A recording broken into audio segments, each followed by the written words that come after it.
اعوذ باللہ من الشیطان الرجیم بسم اللہ الرحمن الرحیم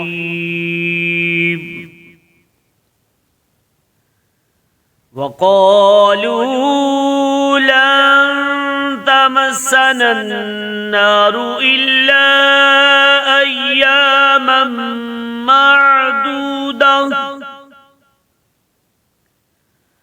قل اتخذتم عند الله عهدا فلن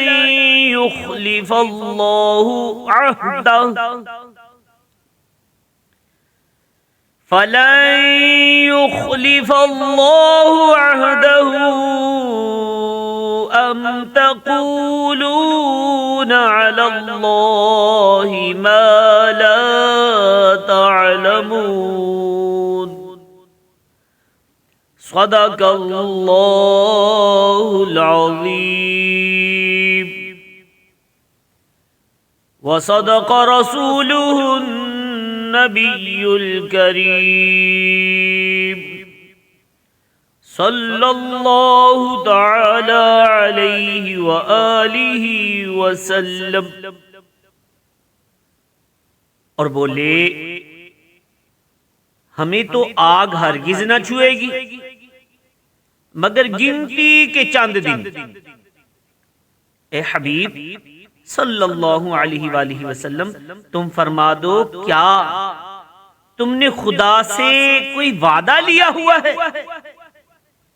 یعنی اگر ایسا ہے تو پھر تو اللہ عز و جل ہرگز وعدہ خلافی نہیں کرے گا، بلکہ تم پر وہ بات تم اللہ پر وہ بات کہہ رہے ہو جس کا تمہیں علم نہیں۔ اللہ اکبر اللہ اکبر۔ تو آج ہم نے پارہ نمبر 1 سورہ بقرہ کی آیت نمبر 80 سننے کی سعادت حاصل کی۔ اس آیت مبارکہ میں بنی اسرائیل کی ایک باطنی بیماری کو بیان کیا گیا ہے۔ آیت کریمہ کا پس منظر کچھ اس طرح ہے کہ بنی اسرائیل کے وہ افراد جو پیارے آقا مکی مدنی مصطفیٰ صلی اللہ علیہ وسلم کی ظاہری زندگی مبارک میں موجود تھے، اور آپ صلی اللہ علیہ وسلم انہیں ایمان قبول کرنے کی ترغیب دلاتے، انہیں جنت کا شوق دلاتے اور دوزخ سے ڈرایا کرتے تھے۔ اس کے باوجود یہ لوگ کلمہ پڑھ کر سیدھے راستے کے مسافر نہیں بنتے تھے۔ آخر کیا وجہ تھی؟ یہ کیوں کلمہ نہیں پڑھتے تھے؟ ان کے کردار اتنے کیوں بگڑ گئے تھے؟ اس کا ایک سبب اس آیت کریمہ میں بیان ہوا اور ارشاد ہوا وقالوا، اور بولے یعنی بس بنی اسرائیل جو اس زمانے میں زندہ یعنی موجود تھے، انہوں نے کہا، کیا کہا؟ کہتے لن تمسنا النار الا ایاما معدودہ، کہنے لگے ہمیں تو آگ ہرگز نہ چھوئے گی مگر گنتی کے چند دن۔ علماء کرام فرماتے ہیں بنی اسرائیل کا کہنا تھا کہ ہم چاہے کچھ بھی کر لیں، گناہ کریں، رشوتیں کھائیں، توریت شریف کے احکام بدلیں، انبیاء کرام علیہ السلام کی گستاخیاں کریں، غرض کچھ بھی کریں، دوزخ کی آگ ہمیں چھو بھی نہیں سکے گی۔ کہتے ہم تو پکے ٹھکے جنتی ہیں۔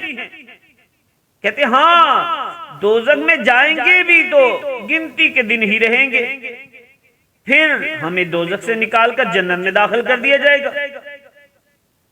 ان کے اس غلط خیال بلکہ خوش فہمی کا جواب اللہ پاک نے کچھ اس طرح ارشاد فرمایا، فرمایا قل، فرمایا محبوب صلی اللہ علیہ وسلم آپ فرما دیجئے، اے محبوب تم فرما دو، کیا پیارے محبوب صلی اللہ علیہ وسلم آپ ان بنی اسرائیل سے کہہ دیجئے، فرما دیجئے اتخذتم عند اللہ عہدا فلن یخلف اللہ عہدہ، کیا تم نے خدا سے کوئی وعدہ لیا ہوا ہے؟ اگر ایسا ہے تو پھر تو اللہ ہرگز وعدہ خلافی نہیں کرے گا، یعنی کون جنت میں جائے گا کون جہنم میں رہے گا، یہ معاملہ تو آخرت سے متعلق ہے، لہذا اس بارے میں اپنی عقل دوڑانا بالکل ٹھیک نہیں ہے۔ ہاں اگر تمہارے پاس کوئی دستاویز ہے، ڈاکومنٹس ہیں جس میں اللہ پاک نے تم سے جنت کا وعدہ کر لیا ہو، بھلا وہ دستاویز تو دکھاؤ۔ کیا اللہ پاک نے تم سے وعدہ کر لیا ہے کہ وہ وعدے کی خلاف ورزی نہیں کرے گا؟ ہرگز نہیں ہے، یہ کہیں نہیں لکھا کہ بنی اسرائیل بخشے بخشائے ہیں۔ جب توریت وغیرہ کسی کتاب میں یہ وعدہ موجود ہی نہیں ہے، پھر تم کس بات پہ، کس بنیاد پر یہ کہہ سکتے ہو کہ تم پکے جنتی ہو؟ ام تقولون علی اللہ ما لا تعلمون، بلکہ تم اللہ پر وہ بات کہہ رہے ہو جس کا تمہیں علم نہیں ہے۔ یعنی بات یہ ہے کہ بغیر علم کے محض اپنی قیاس سے ہی اللہ پاک پر حکم لگا رہے ہو کہ اللہ پاک نے ہمیں بخشنا ہے اور بخشنا ہی بخشنا ہے، سزا دینی ہی نہیں ہے، جبکہ اللہ پاک کے ہاں قانون یہ ہے کہ بلا من کسب سیئۃ وأحاطت به خطیئته فأولئک اصحاب النار هم فیہا خالدون۔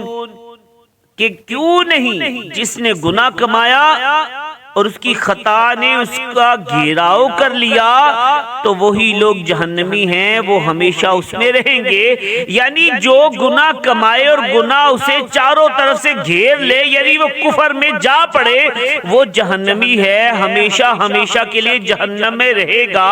اور فرمایا والذین آمنوا وعملوا الصالحات اولئک اصحاب الجنہ ہم فیہا خالدون۔